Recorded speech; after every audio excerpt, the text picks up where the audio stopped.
Well, good afternoon, everyone. How are we doing today?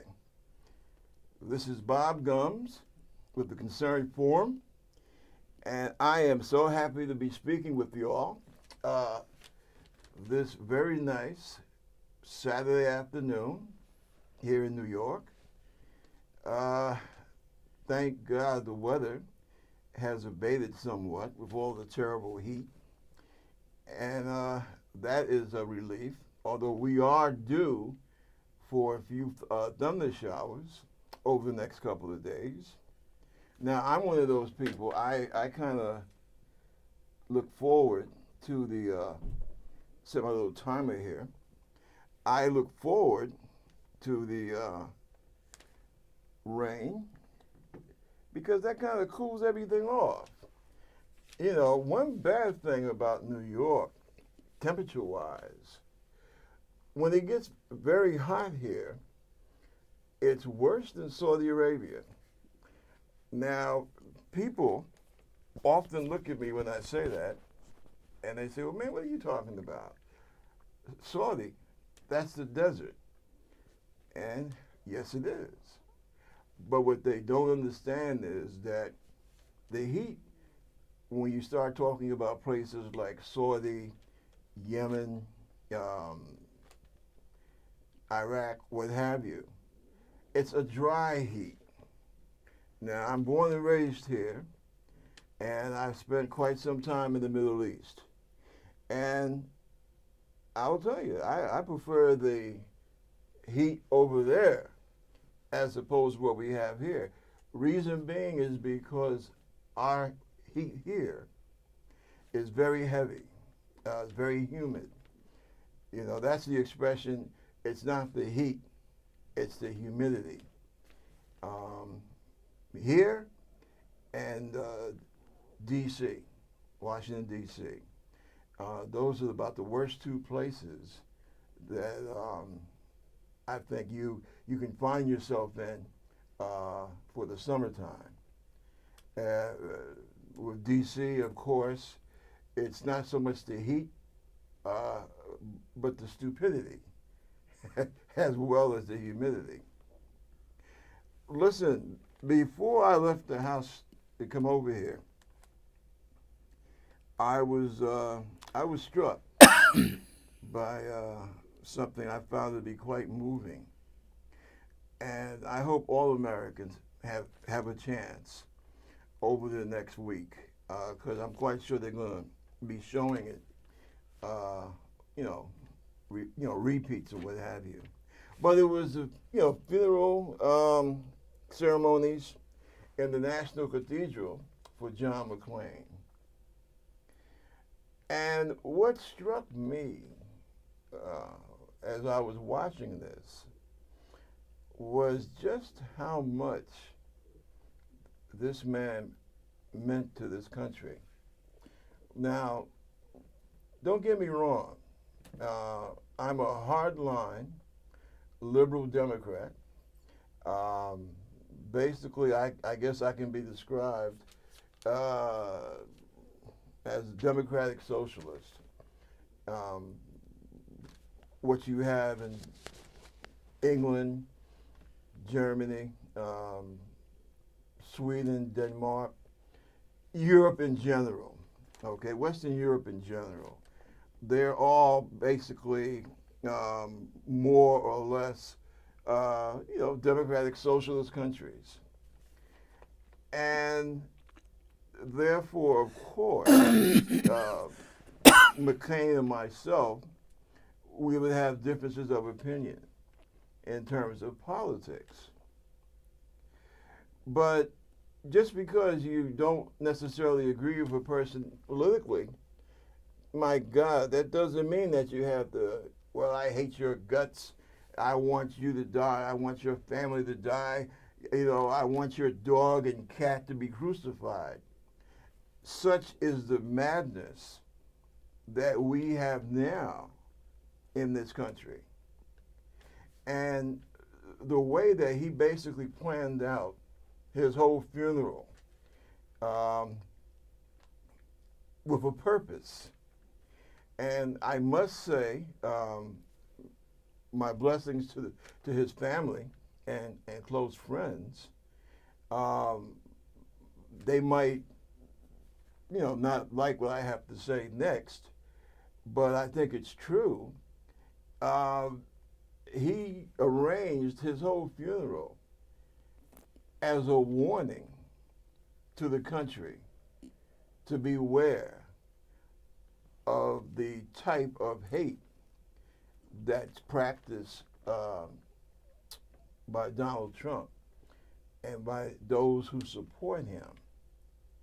You notice he had people from the left at his funeral and people from the right. His main buddy, I can't remember the brother's name, great black football player, played for the Arizona team in the NFL. And him and John have been, tight buddies for over, for quite some time, over, years. And he was invited there, and to say his piece. He had Bush, and he had Obama, and I think he was trying to show that this thing that we have going on in this country, this madness, that although it was not begun by Trump, he basically took it,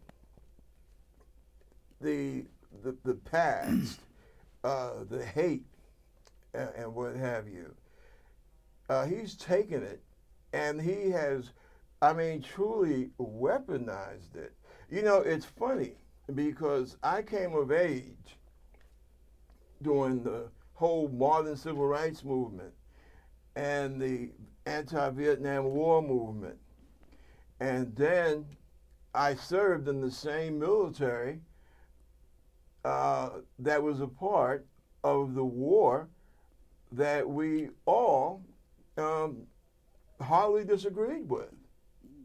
But the funny thing is, I did not get the feeling of hate and this unity that we have now, even in spite of all the demonstrations, the assassinations, the idea that that we have with Nixon, that I'm president so I can do what I want, which of course Watergate taught, no, you can't.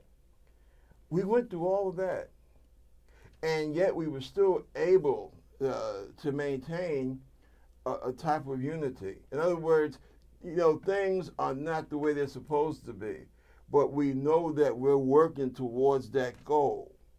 Remember, that's what it says in the book, towards a more perfect union. Well, now, the politics that we're dealing with, thanks to Mr. Trump and to his flunkies, it's a politics of, well, damn what the book says. Damn the aspirations of Jefferson, of Washington, of W.E.B. Du Bois, of Frederick Douglass, all of our great minds, our great thinkers through our history. The hell with everything they said, and let's just, burn everything down. Let's just tear it all down. And anybody that tries to stand in our way, we'll kill them. Now, this is the kind of garbage that our president, the guy who sits there and is supposedly our president, this is the kind of crap that he's putting out. And, he made some statements last week. Well, if the Democrats, if they win, in other words, if we get the majority in the House, and also because now even the Senate is starting to become a possibility. And he's saying, well, if that happens, there could be violence. I say, on whose part? those of us who are basically against him and the things that he's trying to do, we do it as Americans within our political process. Why was it necessary for him to bring in the shadow of violence, unless that is what he himself wants? And I would say to people, I would say to Nancy Pelosi, that it's time to stop being timid. We have to wait until this investigation is complete. And I remind people, Watergate took what, about 3 years? And when it was completed, it was completed. And quite frankly, with all the interlocking things that Trump has been doing ever since the early 80s involving Russia, I think that we are just scratching the top of this iceberg. But see, that's the thing that John McCain was trying to say. America is about ideas. That's what makes you an American. We don't have this blood thing. That's the thing that Hitler was doing in Germany, that you are a German by soil, by blood. Well, in America, we don't do that. In America, we say you're an American because you share our ideals, the ideals of a limited government whenever possible, the idea that your religion, as long as it does not involve the hurt or injury to another human being, that's your business. This crap that Trump is doing, he will go and he will try to do something monstrous, like snatching 2-year-olds from their mother's arms. And then you'll have a bunch of, and I call them phony evangelicals come to the White House and pray with them. And the funny thing is, when he was getting ready to finish up and go meet his God, and I'm referring to Billy Graham Sr., and he was asked, you know, what he would like to do over again if he had the chance, first thing he came out of his mouth with was, I should never have allowed myself to get so close to politicians. And he said that was a big mistake. Now, he had in mind in particular Nixon, because he was very close with Nixon. And that's why he was kind of embarrassed when the whole Watergate thing broke out. And he said that the preacher shouldn't do that. Religious people should not do that. That's why we have a separation of church and state. And it does anger me when I see Trump basically going through, shall we say, the lesser, not intellectual, but the lesser sophisticated parts of the country, and, you know, play this game with, well, listen, they want to take away your right to practice your religion. No, that's not true. That's not what Democrats want to do. They want to make sure that you don't take your religion and use it as a tool to discriminate against other people who might not see things the same way that you see them. And that's what we're supposed to be about as Americans. That's why John McCain referred to people like that. What do you used to call them? Bug house or crazies? You know, various names such as that. Because that's what it is. It's crazy to try and make other people conform to your idea of religious precepts. It's madness. And to do that under the guise of religion, that, and I say this as a former Catholic, that is a sin. That is an infamia. Because you're trying to take Christ and use him as a weapon for your own selfish political, gains, and that's wrong, and that cheapens religion, and it cheapens government. Now, as you probably notice, we have this handsome young gentleman sitting next to me, which those of you who have become accustomed to watching the Concerned Forum, I'm quite sure you will recognize Mr. David Straham. And every time I get to this point, those times when I have him on the show, this is one of the trickiest points, because this guy has a pedigree that's about a mile long. So let me try and break that down as quickly as I can. I have sitting next to me a guy who is an educator. He is a pilot. He is a former Air Force officer. He is an author. He is an activist. And how's the song go? The beat goes on.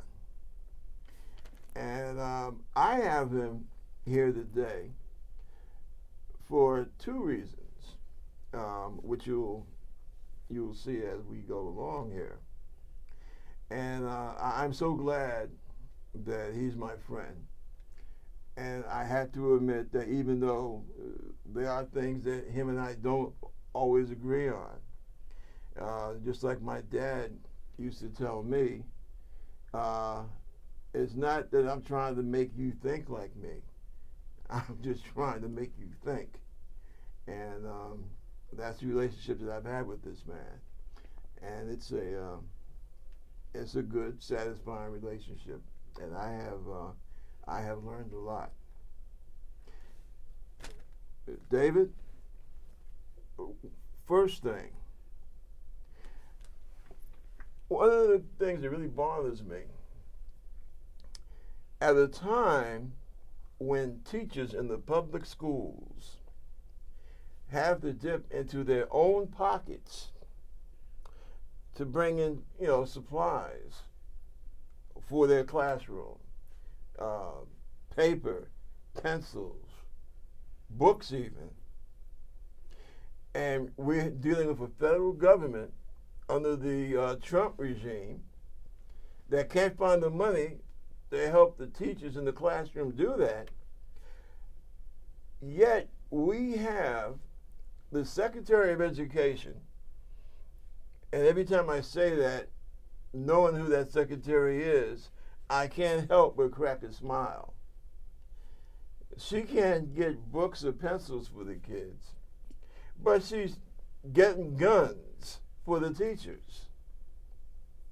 And I just keep having this I don't know, maybe it's my warped sense of humor, but this poor little fourth grader, and he's trying to run the line, the dog ate my homework. So what happens now? Does the teacher, he or she goes into her holster and whips out a 45 and says, "You better give me that damn homework by end of class today, or you are finished," which I know is, that's just me, folks. Like I said, I got a warped sense of humor sometimes. But you get my point. You can't educate the kids, but you can give the teachers guns to walk around the classroom with. And you're a former teacher. I hope I didn't miss that one. You're a former teacher, and as a former teacher, I said, I gotta throw this one on him. I gotta hear what he's got to say to this. So you take your time and you tell me what you think about that. Well, I'm going to back up a little. Okay. You mentioned my book. My latest book is Playing the Game. Some people might want to get it somewhere all over the world. The name of the book is Playing the Game by David D. Straham. It's a great book, folks. And it's all over. What you're saying is very important. about what I say is education. And I put that in quotation marks. And the reason I do that is because we live in a place where those people who rule, and I might back up a little more and say that I do not belong to any political party, those people who rule are interested in serving the interests of those people at the very top, a small fraction of 1% of the population. And this is not a place where the interests of most of the people in government, as I see it, are doing the things that are best for the population. They're doing the best for those who are at the top, the corporate leaders, the oligarchs at the top, the financial institutions such as the banks and various financial institutions and real estate institutions throughout the country. They serve the interests of the people at the top.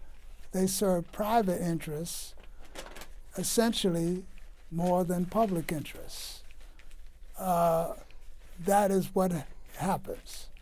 Now, this works out, and we call ourselves a democratic republic. Well, first of all, let's take the word democratic with look at that word. And usually we think of that as government of and for and by the people. But we have a capitalist economic system, the most successful capitalist economic system in the world, and the mission of capitalism, the one mission of capitalism, is to make as much profit as possible for those capitalists who run the system. And that means you get involved in getting people to work for as little as possible and as long as possible for the lowest wage that you can get them to work, or no wage at all, which is called slavery. So they are very good at that, and the founders of the country that we live in here were in large part slave owners, merchants, various capitalists who formed the country, wrote the Constitution in their interests. So we're in a situation where we're the most wealthy country in the world. We have some of the richest people in the world, and a significant number of people are poor and homeless and in need of food. When you just think about it, think about the food stamp program. People don't have enough food, so you throw them a bone in terms of having food stamps. Most of the social programs are bones that are thrown to people. They do not care that much about schools, other than what's going on now, which is schools represents a tremendous opportunity for that class that rules to make a profit. That is the reason you have charter schools. That's the reason that you have a proliferation of charter schools and the attack of teachers and public school teachers to get rid of them and replace them by private operators who have that $1 billion bank called money for schools into their pockets rather than give it to public schools. So they don't really care anything about teachers. Everything is done to degrade them in some way. And they started at, I'd say, the college level, where you have in this country a significant number of college professors who are adjunct professors, just part-time workers who have just, quote-unquote, a gig to work in a college. 70% or somewhere in that neighborhood. And now they're working down to the other levels, high school, middle school, and lower. And what they're doing is destroying teachers in ways like making it more difficult for them to have any job security by limiting any tenure and not paying them right and extending hours. Everything is done to damage teachers, such as what Bob is talking about, giving them guns and making them spend their own money, in many cases, to supply equipment to the children that they have in their class. So we have a situation where the ruling class, that is the oligarchs, the people at the top, are just so happy because they're getting richer and richer. I hope everyone here notices that you got more and more and more billionaires. More and more billionaires. At the same time, at the other end, you got lots of poor people who are suffering in some way. So they may tell you that, oh, there are a lot of jobs and whatnot, but a lot of these jobs that are being created are minimum wage jobs and are not living wage jobs.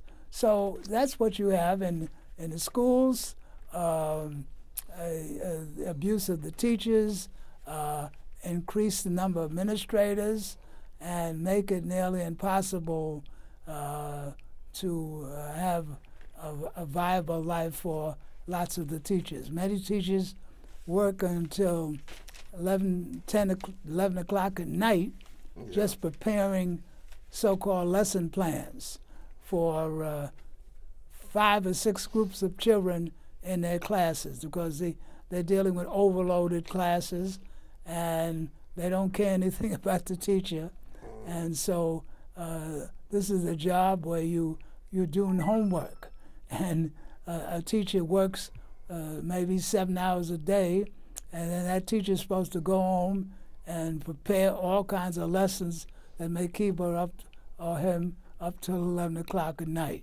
So it's a terrible situation we have, and they like it that way because there's more and more profit for those who rule, and it's terrible in terms of what's happening, and people don't understand. So the ruling class is brilliant in knowing how to play the people against each other, and that is how they rule. Well, it's interesting the way you talk to this particular situation. I don't know if you've noticed this, because I told you that this was going to happen. As you know, I'm quite sure you know, you have, or I should say, you had been having within the Democratic Party, let's just say 2 separate parties, or I would say 2 different parties. You got the party, as you say, or what I would call the party of the donors. Those are the people that you just spoke about, the ones who get rich or have gotten rich, basically, off of the backs of working Americans. And one of the problems that we've had in the Democratic Party is that some parts of, some part of our party, instead of going out there and fighting for rank and file Americans and getting loud and getting strong and getting tough and saying, no, you're not going to keep on taking advantage of these people like this. Haven't done that like they should. An example would be Nancy Pelosi and this, we have to stay as far away as possible from the idea of impeachment and what have you. When this person, Trump, his record is as long as my arm here about what he has done that is illegal and against the best interests of the people. But it's a very strange thing because, as you can see, the rank and file, the average working person who happens to be a Democrat, they're sounding more and more like this guy, David Straham. Now, we have a situation in Florida for the governor's race, where you have a black progressive, what the heck is his last name? Gillum? I know I'm pronouncing it wrong. But Gillum, for lack of better pronouncement. And he was the mayor of Tallahassee. And he made some pretty good, effective changes there. I know Florida very well, having been stationed there for 3 years. I believe I had told you in the past that being in Jacksonville, Florida, was so hateful that I was glad to go to the Gulf War, knowing I might not return, because North Florida is such a racist, backwards kind of place. You notice, like I try to explain to people, Florida is one of those places, very strange. The further south you go in Florida, the easier it is to breed, so to speak. It becomes more like the Bronx with palm trees to a certain extent. The further north you go in Florida, it's like being in Alabama or Mississippi, or Southwest Georgia, one of those very ultra-conservative environments. And that this guy swept the Democratic primary for governor and is now facing off against this guy, what's his name, DeSantis, who is a Republican congressman who models himself after Donald Trump. I think this is going to be a very interesting example because the older heads, when I say older, I don't necessarily mean by age. I mean in terms of disposition, have been saying, you can't win with these socialist ideas and blah, blah, blah. But it seems that the rank and file, the average person in the Democratic Party, are hungry for these ideas. And what we just were talking about in terms of education, he basically said the same thing that you just said. This insanity of buying guns for teachers instead of buying books for students. And I want to see what happens with this particular election, because I honestly believe that one of the three keys to bringing sanity to America is that working class white folks understand that you and we are not the enemy. That educated young college lady who happens to be white, she is not the enemy. That Hispanic gentleman is not their enemy. And that if we do have enemies here in America, then that enemy is the person or persons who wish to constantly keep working people divided against each other so that we can't join together to fight for a decent quality of life and education. And see, that's what has to happen in this country. And I'm, like I told you, I'm profoundly moved that towards the end of his life, that's one of the things that, in his own way, that John McCain was talking about.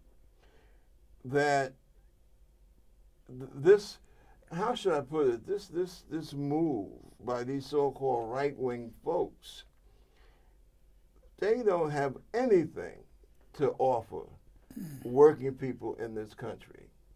The only thing that they have to offer is hate. Hate in the morning, hate in the afternoon, hate at night before you go to bed. The whole country is supposed to be just one big Fox News TV show. Mm-hmm. And you can't run the country on you can't run the country on that. What do you think? I want to follow up on what you're talking about. Okay. Because you hit a nerve that is the key nerve here. Uh-oh. The only way you can maintain this system we have here, this the type of capitalist system that exists in this country, is to have a system of divide and conquer the people that live here on steroids. And that's exactly what you have. There's no way that you could do the things that you're doing here, creating the type of laws that you have here that are created by people who are in the service of those people I spoke about at the very top, if you weren't able to do divide and conquer.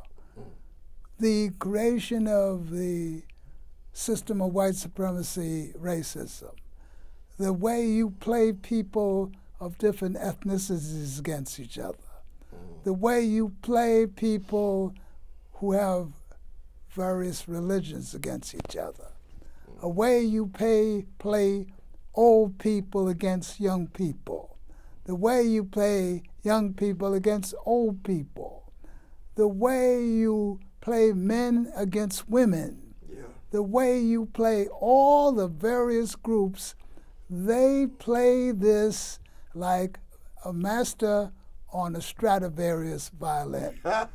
They are fantastically good at that, and they draw all the attention they can away from what they're doing and put it on these various groups that have them contending against each other. You won't see anything about all the devilment that these capitalists who run the corporations are doing.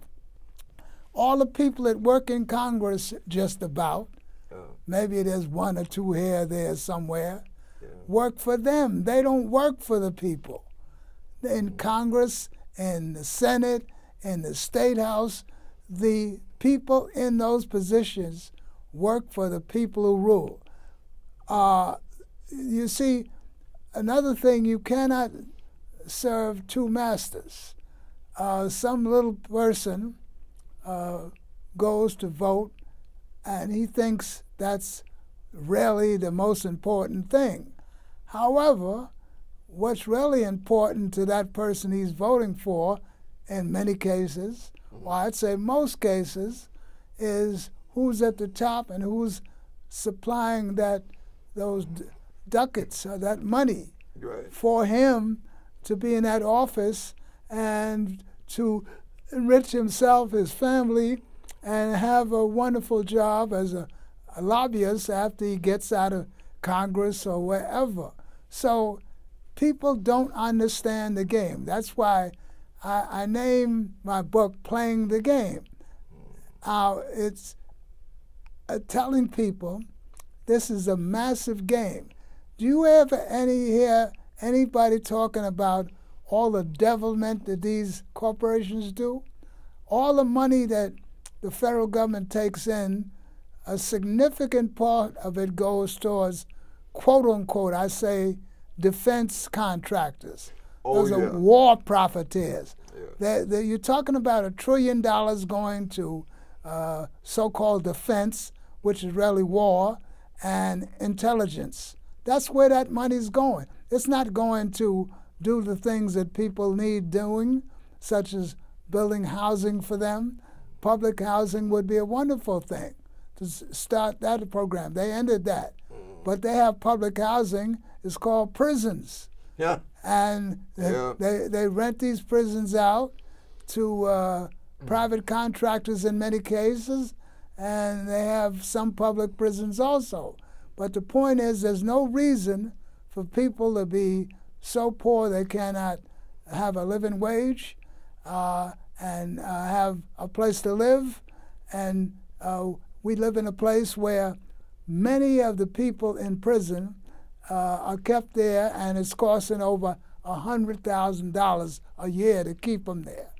Wouldn't it be better to give that person some kind of public job and pay them a decent salary, maybe whatever it takes to have a living wage? I don't know what it is, and depending where you are, maybe $35,000, but they'd rather keep somebody in jail for $100,000 for profit for some people at the expense of others. You never see the attention given, ever, to the devilment done by these corporations, or the pharmaceutical companies, the manufacturers and whatnot. And people are not aware that a lot of these corporations are on a welfare program. Do you know that in every state you have all kinds of laws that they get in to pay corporations for infrastructure development, for training of workers, for all kinds of tax breaks that are given to corporations and financial institutions? You never hear anybody complaining about that, but they get your attention on things such as immigrants, Mexicans, and black folks, and anything they can to get the attention away from them and avoid having a spotlight on what they're doing. Look at the tax law. Trump put in a tax law that benefits the ruling class, the people at the top. And then he talks about a deficit. So that means that any kind of social benefit that should be for people, instead of being for people, he said, oh, we can't afford it, and he cuts it out or tries to cut it out. So the thing is, I'm going to wind up by saying you got to know the game. You got to know how the game is played. And people are not going to learn in the public schools or private schools.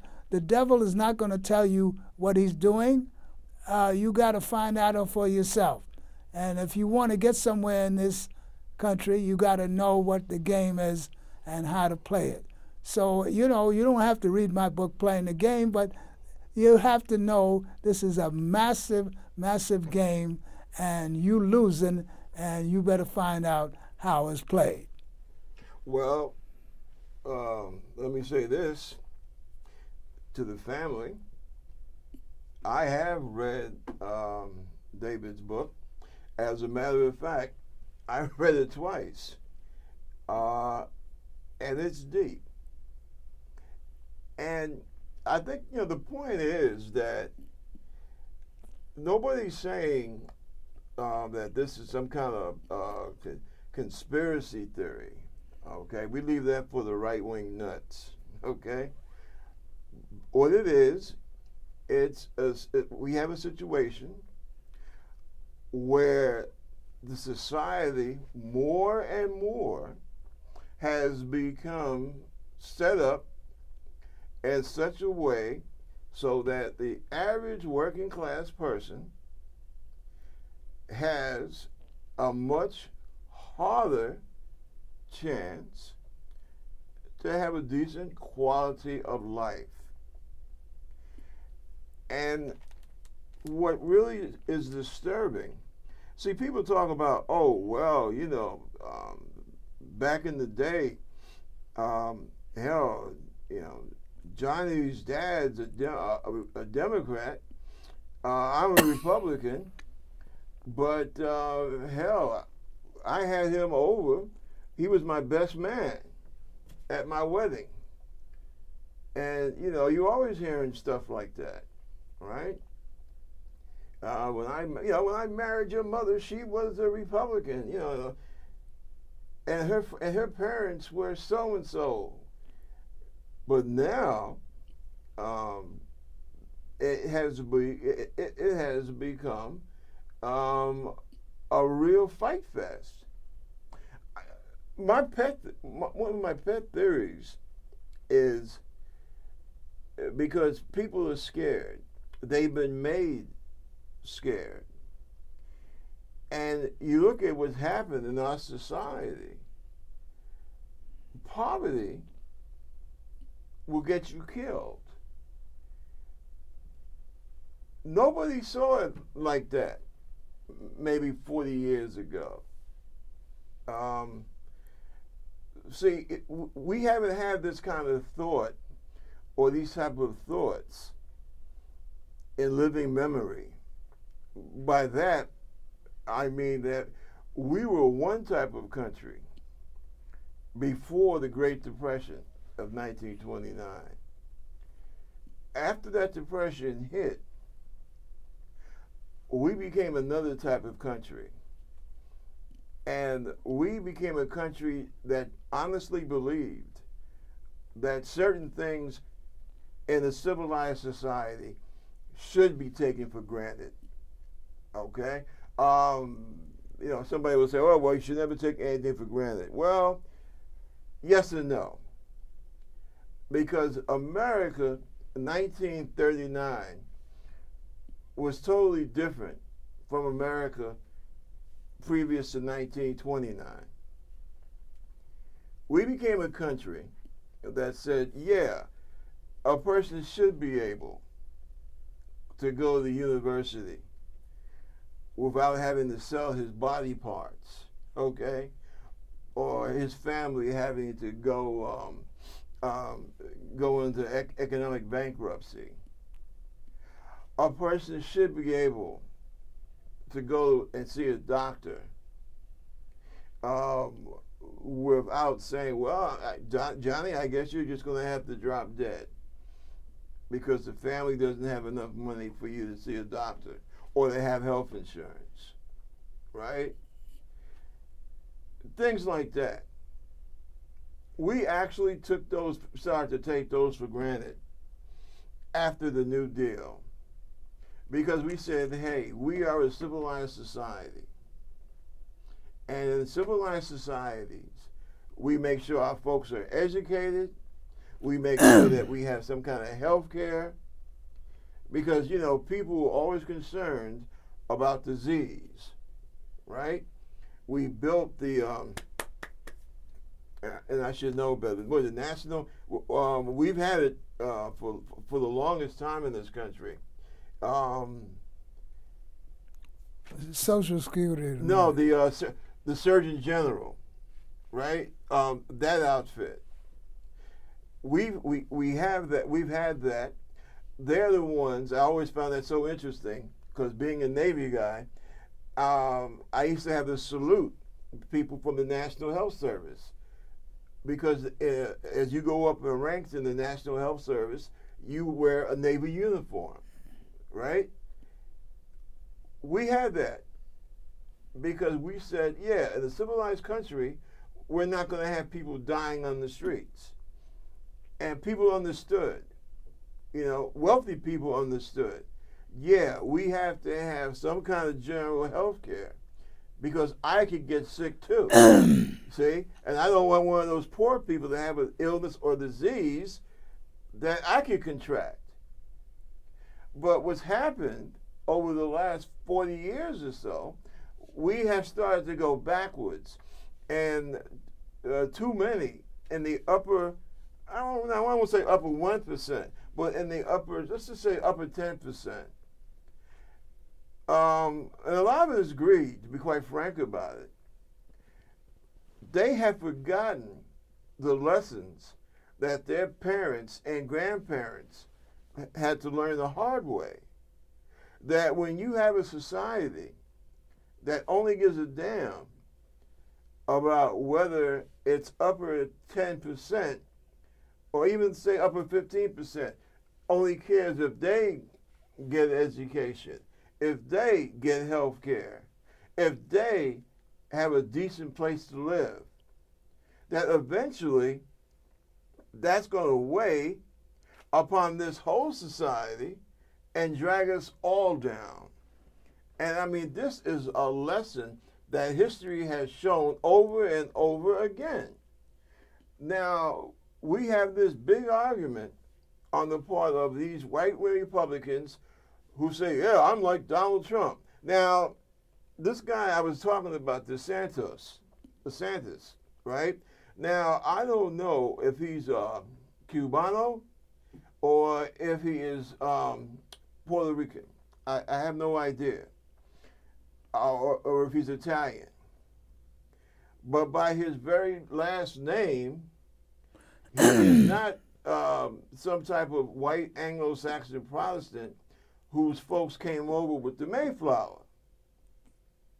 And I'm wondering, how could he say that he is a follower of a guy that basically doesn't want any immigrants in this country unless they come from Northwestern Europe? And the problem with that is that people from Northwestern Europe, they don't want to come here, okay? The vast majority of people from Northwestern Europe, they'll come to visit.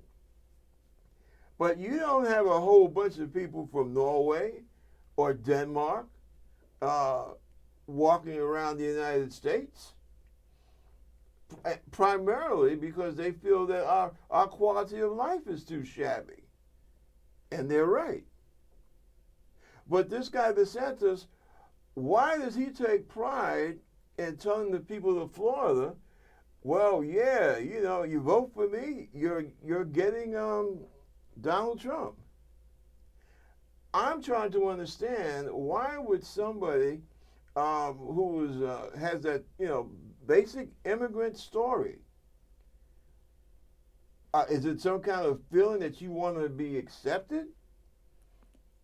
I mean, that is something I've always found rather strange, and I find that the strangest now when we have a situation where we're dragging babies away from their moms, from their mothers. I just see that as a form of insanity. But getting back to the point I was going to make about this guy, he's running around yelling, well, the black guy who's the mayor of Tallahassee, he wants to bring socialism to Florida. And I would like to say to him, Florida already has socialism. See, that's you talk about your book, Playing the Game. That's something that a lot of people, and I get so sad when I see people like Trump and conservative Republicans basically play this game upon working class whites. Because the truth of the matter is, we already have socialism in this country. The problem is that you got socialism for the upper 10%. But you have basic, hardcore, market-based capitalism for the rest of us. And that is the truth of in this big argument between capitalism and between socialism. See, they try to have people think, well, oh, this guy, he's a democratic socialist. Like they try to get the young lady who is running for representative in the district next to mine. Oh, they're democratic socialists. So that means they're like Stalin and the people, those clowns in Venezuela who have destroyed the government. No. It means they're talking like the people in Denmark and in Norway, not Venezuela. It's a big difference. But what they're doing, they are saying that, especially to working class white people and to a few ignorant black preachers, to be truth be told, they're saying that so they can try to scare people. But I find it funny because these people who come from places like Britain and Norway, they have laid down their lives next to us in the military across the world. And when you go to their countries, guess what? They have wealthy people in nice homes, fine restaurants, right? Beautiful women, great nightlife, regular human beings. But you're trying to put a label on them in such a way so as to scare people. And it's not fair and it's not right. I am against anybody or anything that tries to keep people ignorant. Because God knows there's too much ignorance in this country already. And we're tired of these right-wing bimbas and especially people like Donald Trump, adding to the ignorance pool. All socialism is basically, and we're talking democratic socialism here, the things that people cannot do for themselves as individuals, we, the government, because you remember, the government is us. We do it together. And you're getting ready to say something. I'm sorry. Please go right ahead. What I would like to say is that everyone must realize the only way you can run this society that we're living in, like it's run, is when you have a game and you're able to confuse people and play the game to win. And that's what we have. That's it? No. I kind of made that look because I'm surprised. We only got about a minute or so left. Yes. And that always happens when I have you here. Yes, and also I want to say this discussion needs more time to fully deal with it. Yes, it does. Yes. Hey, wait a minute. Who's that? Oh, that's you. That's funny.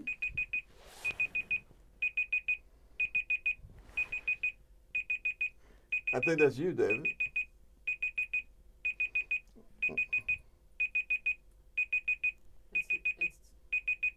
Ah, okay. We have another clock over here. No. Yeah. Could you let her know that I think she kind of set off a little bit too early? About a minute. She's a minute ahead of schedule.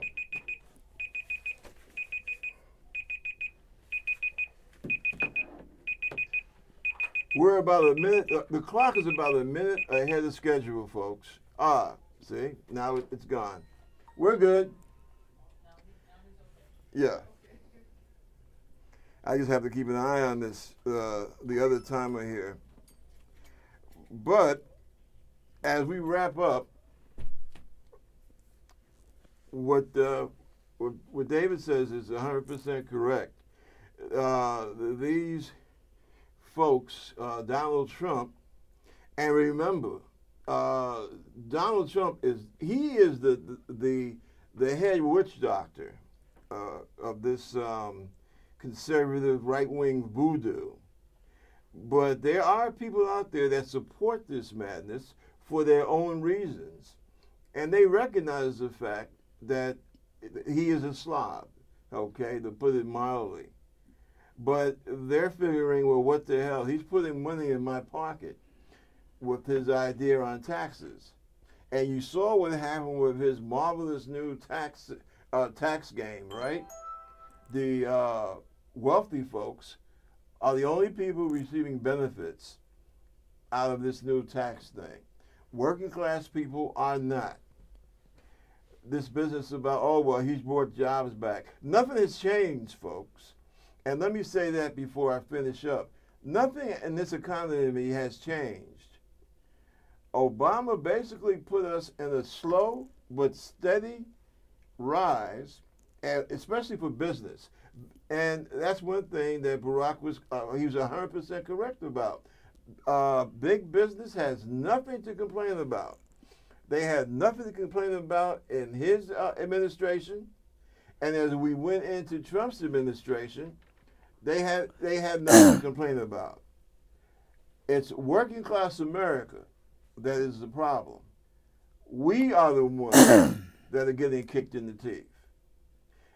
The problem that we have is that we have to basically let people know that you have to stop voting against yourself, that you have to stop Trump and folks who want to be like him from getting people upset.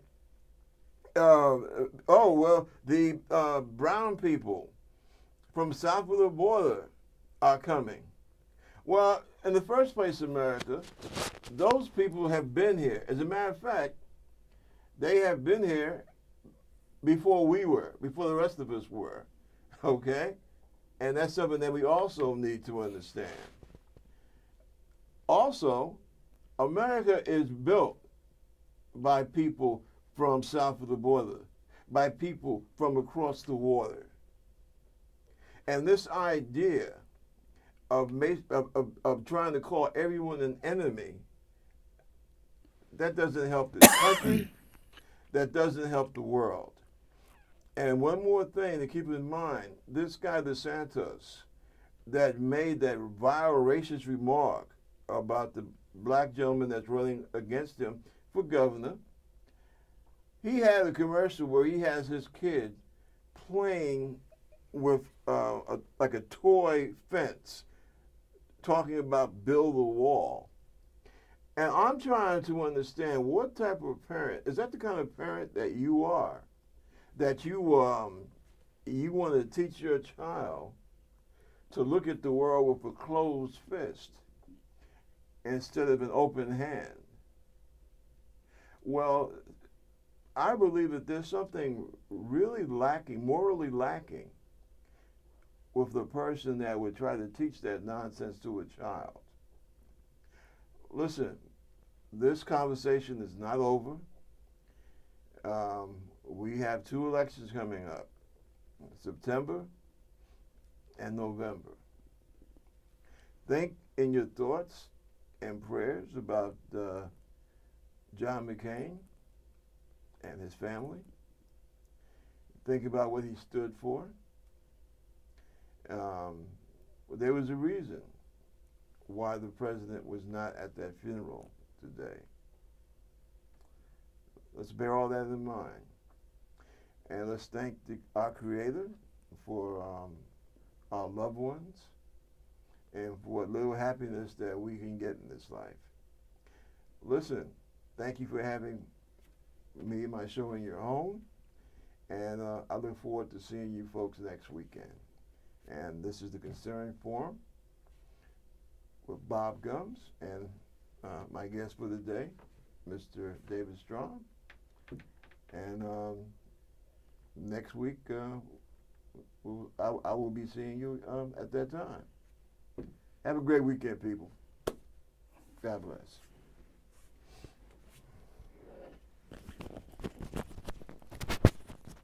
Yeah, but I think that is so disgusting. You know, you're going to make a campaign commercial with your, I think the kid is like about 6 or 7. Mm-hmm. And yeah, we got to build that wall. you teaching your kid? Mm. You know? Mm-hmm. That's terrible, man. My God. I got to get downstairs so I can. Okay, what time is your transport? He's going to be here at 5. Oh, okay. You said 5, right? Well, you don't have to bring it over. I can. Oh, I you can. can walk over with Yeah. that? Okay. So he's supposed to be here at 5 o'clock? Yeah. Okay, you got. Oh, you timed it perfectly. You got plenty of time.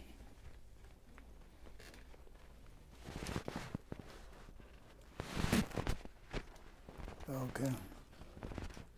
All right. You were very good today, brother. Yeah. Thank you. I got to stop at the head. Okay. I'm going down to the head and then I'll get on the elevator. Oh, no. Oh wait, I got to take this off. Oh, yeah. Oh, yeah. Just go in. Yeah. Let me help you with that, David. Okay. How is the lady? Oh, she's getting along. She's with her aide there today. Oh. Yeah, I'll tell her you asked for her. Yeah. I will still be passing by Mm-hmm. community from time to Yeah, time. I will be there next week. We'll be there. Okay. Anything special that they got going on next week? Homecoming day. Oh, okay.